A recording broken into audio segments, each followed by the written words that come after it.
میں نے بار بار تاکید کی ہے، رمضان میں بھی، اس سے پہلے بھی، کہ ہماری زندگی کا راز عبادت میں ہے، اور وہ عبادت جو توحید خالص سے وابستہ ہو۔ اور عبادت میں ابھی تک جماعتوں میں بہت جگہ کمزوری پائی جاتی ہے۔ خود روا میں بھی میں نے دیکھا ہے، جتنی مسجدیں ہیں، اگر وہ سارے نمازی عبادت با جماعت ادا کرنے والے ہوں تو ساری مسجدیں چھوٹی ہو جائیں، سوال ہی نہیں پیدا ہوتا کہ ان میں کوئی جگہ باقی رہے، اور اس کے باوجود جگہیں دکھائی دیتی ہیں۔ اور مجھے سب سے زیادہ تکلیف جو ہوا کرتی تھی، جس سے میں تن بدن میں ایک قسم کا اذیت سے بھر جاتا تھا، وہ عید والے دن کی صبح کی نماز تھی۔ اس سے پہلے رونقیں مسجد کی، درسوں پر آنا لوگوں کا، اعتکاف والے بیٹھے ہوئے، اور ایسی پر رونق مجلس بنتی تھی، پر رونق ماحول ہوتا تھا کہ مسجد جا کے لطف آتا تھا۔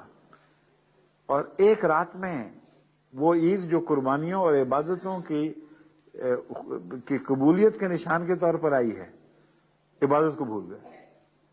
اتنی خالی مسجد ہوتی تھی عید والے دن کہ وحشت ہوتی تھی، گھبراہٹ ہوتی تھی، کہاں آ گئے۔ تو خدا کے لیے یہ اب اس عید پہ یہ نہ کرنا۔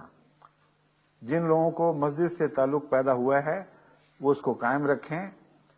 میری روح ہر مسجد کے گرد منڈلائے گی عالم تصور میں، اور جہاں مجھے احمدی ایسے دکھائی دیں گے جنہوں نے مسجد سے بے وفائی کی ہے، ان سے میرا کوئی تعلق نہیں ہے۔ جو مسجد کا بے وفا ہے اس کا مسیح موت سے کیا تعلق، اس کا میرے سے کیا تعلق؟ یہ یوں ہی میلے ٹھیلے ہیں، اس سے زیادہ کوئی حیثیت نہیں۔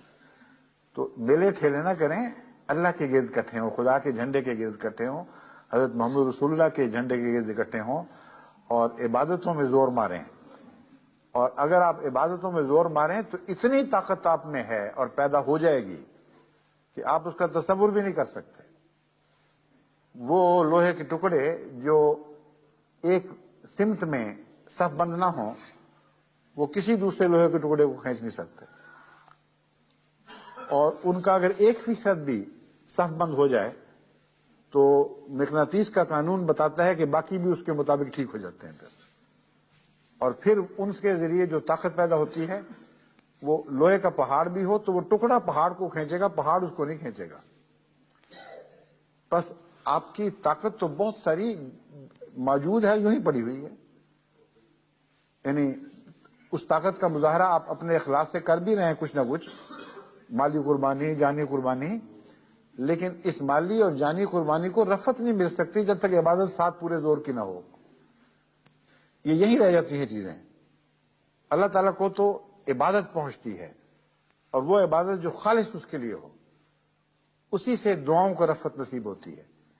تو مجھے تو یقین ہے کہ اس وقت حضرت مسیح موعود علیہ السلام کی جماعت دنیا میں اتنی تعداد تک پہنچ چکی ہے کہ اگر یہ ساری خالصتاً اللہ کے لیے عبادت شروع کر دے، جو ایک بہت بڑی بات ہے، اور فیصلہ کر لے آج کہ ہم نے نہیں پیچھے ہٹنا، ہم نے خدا کا عبادت گزار بندہ بن کے رہنا ہے، تو اللہ مدد کرے گا اور اپنے ہاتھ سے ان کو پکڑ کر عبادت کی راہیں دکھائے گا اور آگے چلائے گا۔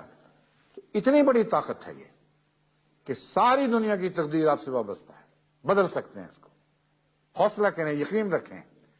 اتنی بڑی جماعت جو ہماری ہے، اگر یہ عبادت کرنے والوں کی خالصتاً للہ عبادت کرنے والوں کی جماعت بن جائے تو دنیا میں کچھ بھی ناممکن نہیں، آپ سب کچھ کر دکھائیں گے۔ بس کیوں انتظار کرتے ہیں اگلی صدی کا، اس صدی کے بھیگنے کا؟ ابھی سب کچھ دیکھ لیں، آپ کے پاس ہے، آپ دعا سے طاقت مانگیں۔ گزرے ہوئے 100 سال کی تاریخ گواہ ہے، سائے کی طرح سایہ فگن ہم پہ خدا ہے۔ گزرے ہوئے 100 سال کی تاریخ گواہ ہے، سائے کی طرح سایہ فگن ہم پہ خدا ہے۔